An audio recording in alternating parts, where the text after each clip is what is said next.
pense que l'identité, elle se construit de façon continue.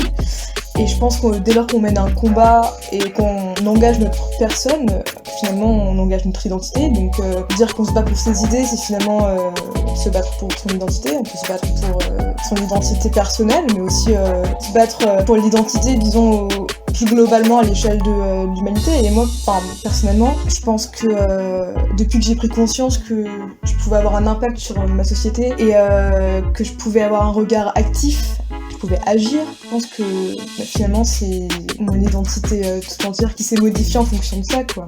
Je pense que quand on s'engage pour un idéal, peu importe ce pourquoi on s'engage, on essaye de construire notre identité en fonction de ça, en adéquation à cet idéal, ce combat. Je m'identifie à ma politique.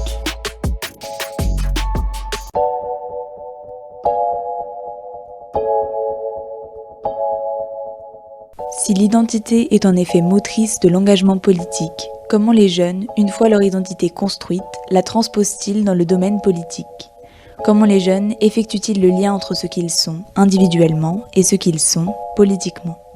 Dans ce 3e épisode, intitulé Identité chapitre 2, quelques paroles libres racontent le cheminement de ces jeunes d'une identité personnelle vers une identité collective. Nous sommes Bettina Lobel et Louise Desmarchelier, et vous écoutez Paroles libres, jeunesse et politique, le podcast qui se penche sur le lien des jeunes à la politique.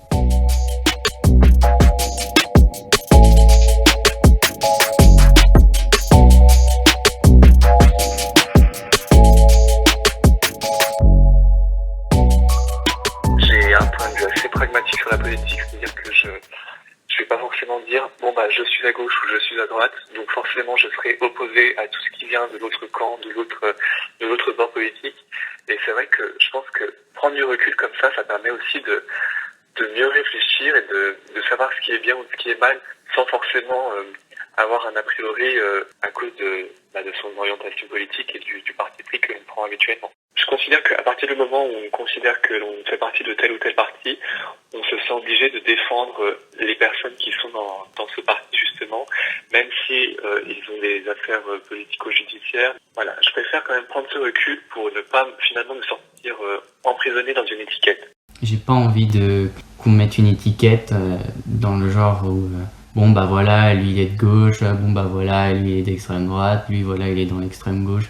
J'ai pas envie qu'on me juge parce que je suis dans un parti, et que souvent ce que j'ai remarqué avec les gens, c'est que quand t'es posé et que tu leur expliques les choses calmement, sans dire de quel parti tu viens, eh bien souvent on se rend compte qu'ils sont plus emballés par tes idées, et que même s'ils sont d'un bord politique différent, quand ils t'écoutent parler, la plupart du temps ils sont d'accord avec toi. Et quand tu leur dis d'où viennent ces idées, généralement c'est en contradiction avec leur parti. Moi je suis tellement éloigné de tout ça que moi je me verrais ni à droite ni à gauche ou quoi. Je pense que s'il y a un bord politique qui devrait m'attirer le plus, je dirais que ce serait la classe écologique.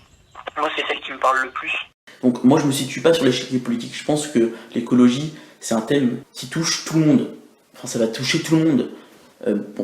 Bien sûr certains plus forts que d'autres, notamment selon les origines, selon le lieu où on habite. Mais ça va toucher tout le monde. Et c'est pour ça que je pense que dans notre combat qui est de faire prendre des décisions luttant contre le réchauffement climatique, il faut prendre des gens de tout horizon politique. Enfin autant des gens de droite que de gauche. Personnellement, je m'en fous totalement. Dès assez jeune, en fait, j'ai commencé à m'intéresser vachement à la politique. Je pense vers 8-10 ans, un truc comme ça. Et au début, je pense que je suivais un peu, on va dire, les idéologies de mes parents et tout. Puis je pense à partir de la 3e ou de la seconde, j'ai commencé à essayer de faire des choses plus personnelles. Et à ce moment-là, je me suis plus intéressée aux idéologies qu'aux partis. En fait, dès on va dire, les élections où il y avait Macron-Le Pen au 2e tour, je me suis dit qu'en fait, les partis, c'était pas représentatif. Puis je me suis dit que Mélenchon, en fait, je l'aimais pas. Et c'était un peu un con. Je me suis dit que je me sentais représentée par aucun parti. et que du coup je préférais valoriser les idéologies, on va dire, voilà, plutôt que me dire ah ouais, je fais partie du PCF ou je suis socialiste ou je suis vert, tu vois. Genre, je trouvais ça moins intéressant en fait. Enfin, c'est un peu genre se mettre dans des cases et moi je pense que c'est intéressant de sortir de ces cases pour réfléchir par soi-même. Et du coup, se mettre dans des cases pour penser, bah je trouve ça un peu dommage quoi. C'était pendant les élections où Hollande a été élu, on va dire. Genre, avec ma sœur, on était grave amoureuse de Poutou. Et du coup, bah genre, enfin juste on était trop fans et tout. Moi je kiffais genre, enfin, on va dire un peu tous les symboles calés autour de la gauche très très extrême ou un peu extrême.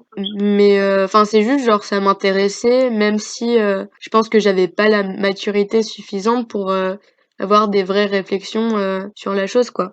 On va dire que je suis encore un petit peu jeune pour savoir mon positionnement. Il me faudrait quelques années encore d'expérience pour connaître réellement mon positionnement politique. Donc pour l'instant, c'est un peu compliqué de se situer réellement.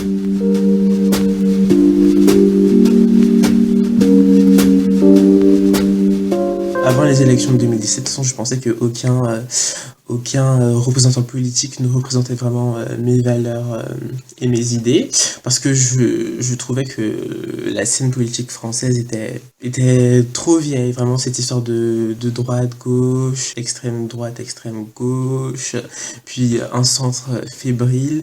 Enfin, du coup, pour moi, je ne voyais personne vraiment qui pouvait me représenter moi et mes idées avant l'arrivée d'un certain parti politique en mode start-up que je trouvais très intéressant au début, vraiment. Et ben voilà, donc on parle de la République en marche. Je trouvais que l'idée était intéressante, sachant que quand on regarde bien, on avait des personnes de la société civile. Donc je trouve qu'on est déjà plus proche de la population française que par exemple tous les politiques qu'on a pu connaître qui ont fait carrière par exemple, dans la fonction publique généralement, qu'elle soit hospitalière, d'État ou territoriale. Il y a des valeurs dans la gauche que je n'adhère pas et des valeurs dans la droite auxquelles j'adhère, et du coup il fallait faire un mixte et ça s'appelle le centre. Quand tu demandes à quelqu'un de quel parti politique il est, tu attends soit à une réponse droite, soit une réponse gauche dans les extrêmes, et tu te diras jamais « Ah, centriste, ça existe ». Depuis 2017, je pense que l'échiquier s'est complètement bouleversé, et on peut moins dire je suis de droite, je suis de gauche comme avant. Moi, je me situerais sur le point de vue national plutôt de droite. Donc j'estime qu'il faut qu'on a une identité française et il faut qu'on la défende. Après, économiquement, je pense que je suis beaucoup plus au centre, et même si c'est encore flou, je pense que je me rapproche plutôt des idées de Macron économiquement. Sur le spectre politique, je pense que je me situe, même si j'aime pas trop me mettre dans des cases, je me définirais plutôt comme de centre-gauche. Avec un mot, je devais me définir politiquement, ça serait, je pense, juste libéral. Parce que du coup, ouais, je dirais que je suis de gauche sur les sujets de société, de droite sur les sujets économiques. Mais si je devais me définir sur l'axe droite-gauche, ça serait quelque part dans la droite modérée, je pense. Je pense être politisé, je m'identifie à gauche. J'ai des idées un peu conservatrices, on pourrait dire ça comme ça. Alors, à gauche, plutôt très très loin dans la gauche, le plus loin possible.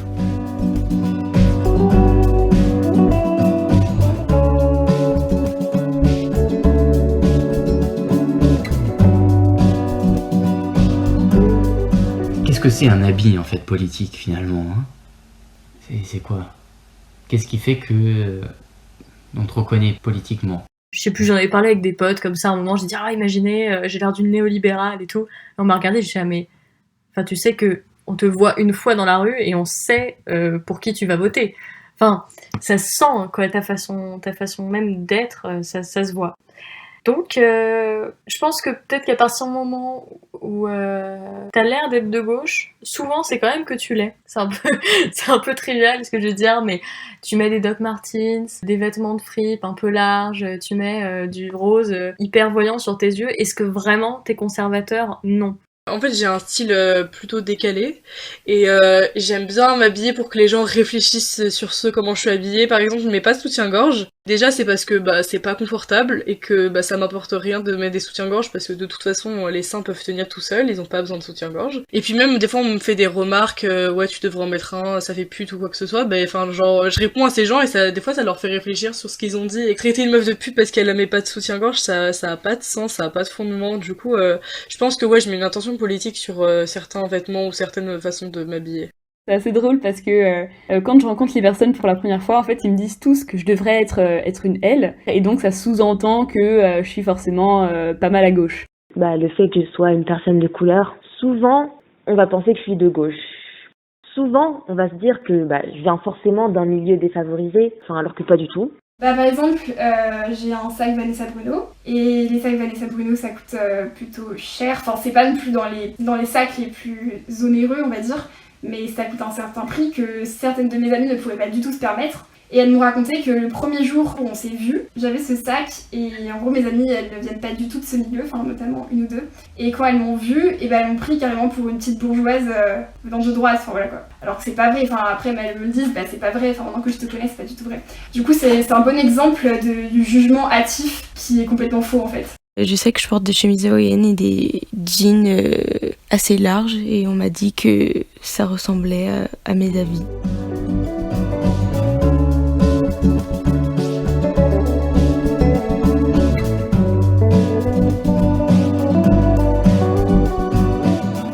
J'ai pas mal influencé ma famille, on va dire, parce que je pense que c'est plus ou moins parce que j'en ai beaucoup parlé à la maison qu'on a commencé à tendre vers le zéro déchet, à fabriquer de plus en plus de choses nous-mêmes. Et puis par rapport à la cause féministe surtout, dans laquelle je me sens vachement concernée, je pense que j'ai pu pas mal changer de mentalité concernant mes parents, concernant par exemple ma famille un peu plus éloignée, je sais pas, mon grand-père ou mes cousins, etc.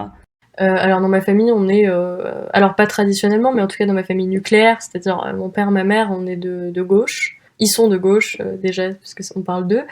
Sauf que je trouve que c'est quelque chose qui s'est un peu renforcé, cristallisé avec le temps. Et c'est peut-être un petit peu prétentieux de ma part, mais j'ai l'impression que j'ai participé, parce que j'ai un peu saisi leurs valeurs, et finalement j'ai essayé d'en faire quelque chose d'un petit peu plus actif et de moins passif, puisque à part voter, ils n'ont pas tellement d'action politique. Parfois ça va être moi aussi qui peux leur donner des informations sur des contextes particuliers, genre les Ouïghours en Chine ou quoi, quand certains pays vont ne pas être au courant. Mais clairement à tous les repas, ça va soit parler de politique, soit ça va pas parler quoi.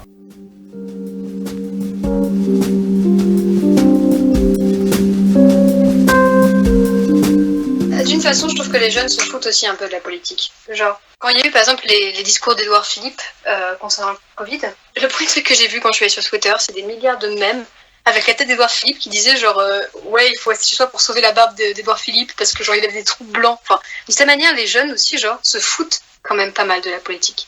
Du coup, forcément, notre place, comment est-ce qu'on se sent, c'est ça que je veux dire, c'est que on prend pas les choses assez au sérieux pour se rendre compte vraiment de l'impact que ça peut avoir ou quoi que ce soit. C'est comme si on était un peu dans notre monde, quoi. Même si je suis la première à ne pas m'intéresser à ça, honnêtement, je pense que c'est un problème. Et moi, je le vois, cette année, rien qu'en ayant changé, en habitant seule maintenant. Je suis un peu dans un entre-deux puisque j'habite seule, etc. Je fais mes courses, je fais ma thune, je vais me prendre mon petit boulot quand j'aurai 18 ans et tout. Et ça fait un choc au début d'être totalement seule, vivre seule. Comme je pense que ça fera un choc aussi un jour de se réveiller un matin avec des responsabilités comme celle-là. On généralise en disant que les jeunes ne sont pas politisés et du coup ils ont tendance à pas voir forcément tout le temps la nuance de certains sujets et du coup ils répondent par ce qui semble bien consensuellement et ça s'exprime par des choix politiques un petit peu stéréotypés. On dit qu'ils suivent trop leurs idéaux parce qu'ils vont pas forcément chercher plus loin en fait et du coup ils disent ah mais non, tu choisis la solution de facilité ou ce genre de choses. Et ce que je disais au début c'est que je pense qu'on a tous l'expérience de personnes plus âgées que nous qui semblent moins experts sur certains sujets. Après, est-ce que c'est nous qui avons un point de vue qui est tronqué de la vérité ou c'est eux? Mais quand on les rencontre, ce genre de personnes, ça nous fait un petit peu relativiser. On se dit, il n'y a pas que les jeunes en fait qui sont pas experts sur ces sujets. Et je pense que du coup, c'est le fait que les gens soient ignorants et qu'on est tous ignorants que du coup, parfois, on va à la solution la plus simple. Et la solution la plus simple, c'est celle qui répond à nos biais cognitifs qui sont déjà en nous et ce qui nous plaît le plus. Et donc, ce qui nous plaît le plus, ce sont nos idéaux qu'on a en nous. En fait, cette réappropriation de la politique par les jeunes, elle peut se faire que par une démocratie plus directe et plus locale.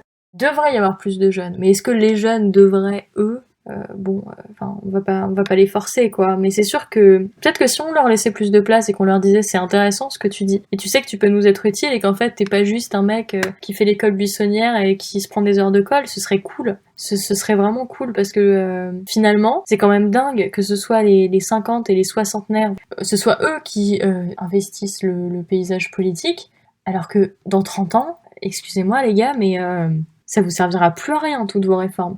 C'est quand même assez dingue, parce qu'on est quand même les premiers concernés par la politique. Ça, c'est évident. Je pense qu'on n'écoute pas assez les jeunes, parce que soit on leur dit vous êtes trop jeunes, et du coup ça rend leur opinion pas valide. Et dès qu'on parle de choses sérieuses, on nous dit ça, et dès qu'on parle de choses un peu plus immatures, on nous dit qu'il faut grandir. Le fait que maintenant, en tant que jeune, notre parole est quand même toujours un peu remise en question. Mais c'est vrai que maintenant on peut pas nier le fait que en tant que jeune, on a pris beaucoup plus de place sur la scène et l'univers politique par rapport il y a une dizaine d'années par exemple. Je pense que finalement je me sens représentée sur tous les mouvements qu'on voit, par exemple sur les réseaux sociaux, sur toutes c'est un peu ces associations qui font qu'on se libère, donc que ça soit pour le climat, mais aussi tout ce qui est question de féminisme. Mais après, oui, cela appartient à la scène politique, mais la politique, comme on entendrait par exemple la politique française avec à l'Assemblée nationale ou alors à l'Élysée, là non, je ne pense pas être représentée là-bas. J'ai moins besoin d'être représentée par des gens de mon âge, mais je trouve que c'est plus important d'être représentée par des gens de la même idéologie que soi.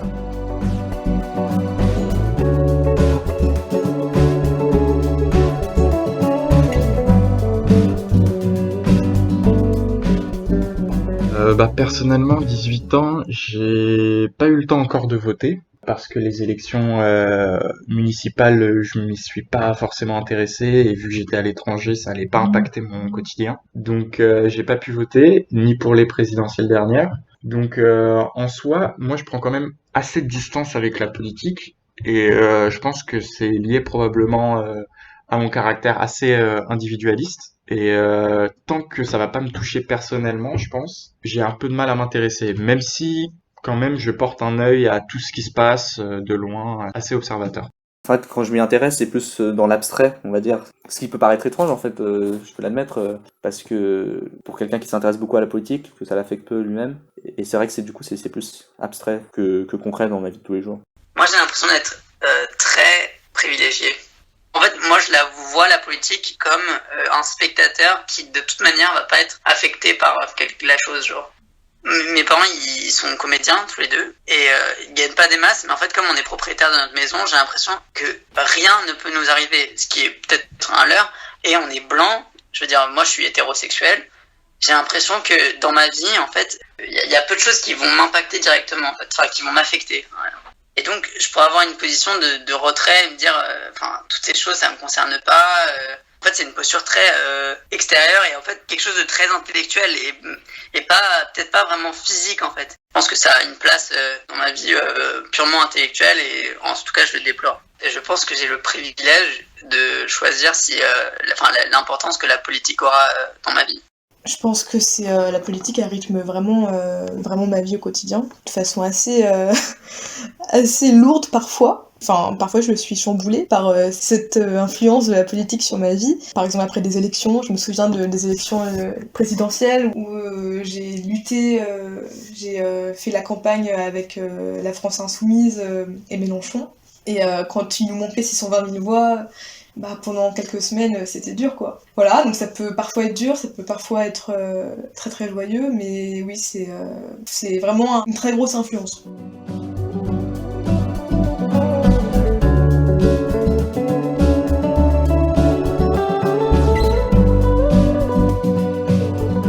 En tout cas, moi, je pense que déjà mes opinions en elles-mêmes ne changeront pas. Je resterai noir, je resterai homosexuel, enfin, tout ça. Donc, ça dépendra de nouveaux élus, des nouveaux personnages médiatiques. Je pense pas que ça changera beaucoup. Pour l'instant, je suis encore à la recherche du vrai organe qui peut me représenter entièrement. Mes valeurs, je pense qu'elles resteront les mêmes. Ça, j'en suis intimement convaincue. Je pense que, absolument comme toutes les personnes que tu as déjà interrogées. Je pense que la politique, ça dépend de la moralité qu'on a nous-mêmes, en fait. Et du coup, ça serait, est-ce qu'il y a une évolution de la morale pour l'individu ? Je pense que oui. Voilà. Après, je pense qu'on reste toujours un petit peu... on va dire qu'on fluctue. On fluctue dans un intervalle, quoi. Ça fait déjà 6 ans, donc bon. Tous les jours, je construis un peu plus ma pensée politique et j'espère que ça continuera. On est en voie d'acquérir les clés, les connaissances et tout pour bien se positionner et avoir un vrai avis. Je ne me considère pas du tout comme positionné et je suis complètement en doute sur plein de choses, soit philosophiques, idéologiques, politiques, tout ce que tu veux. Bah comme tous les jeunes, hein, mais du coup je pense qu'il est important de rester humble et de savoir que nos opinions peuvent bouger et évoluer en fonction de notre trajectoire de vie, quoi.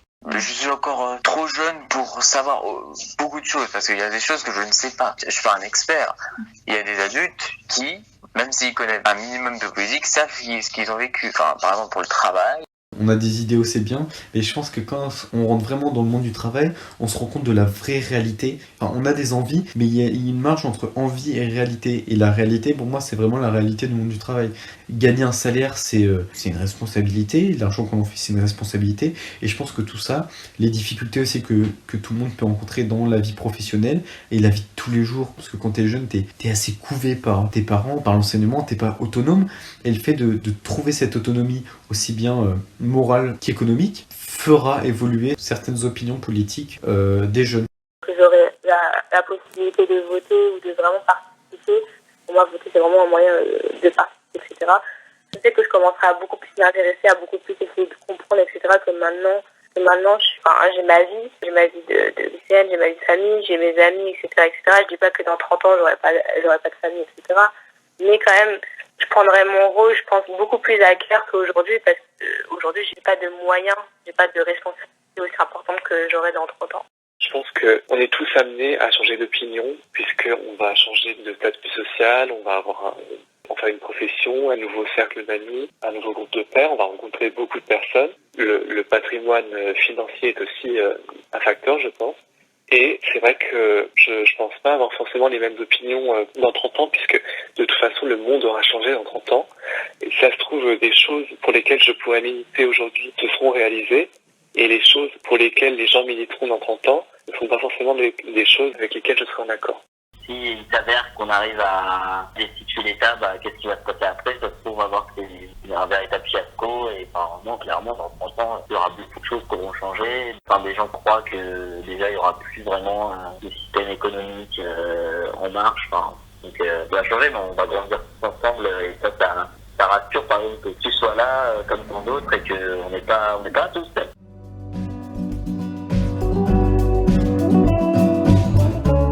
Plus on découvre des choses qui font évoluer notre identité, plus on fait évoluer justement notre vision politique et notre positionnement politique.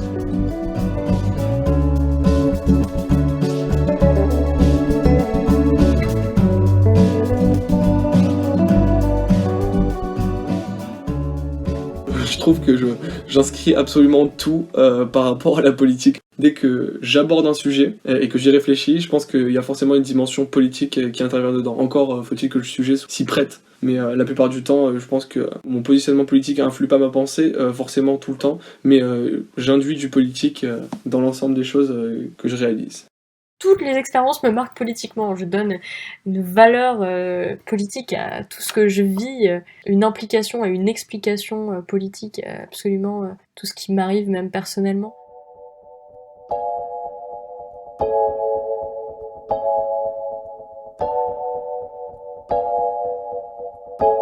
Vous venez d'écouter un épisode de Parole libre, jeunesse et politique, pensé, écrit, réalisé et produit par Bettina Lobel et Louise Desmarchelier. Nous souhaiterions remercier les intervenants de cet épisode, Roxane, Robin, Gabin, Arthur, Justine, Jean-Marc, Théophile, Samy, Gabriel, Paul, Khalil, Ursuline, Elisa, Jeanne, Fatou, Marine, Malone, Lucie, Léna, Victor, Nicolas, Alexandre, Alissa, Joachim et tous ceux qui ont souhaité rester anonymes. Un merci tout particulier à Adèle Thomas-Ozon du compte Instagram Hippopotame au téton bleu qui a illustré la couverture de ce podcast et à Joséphine Ozou, notre soutien, amie et conseil de la première heure.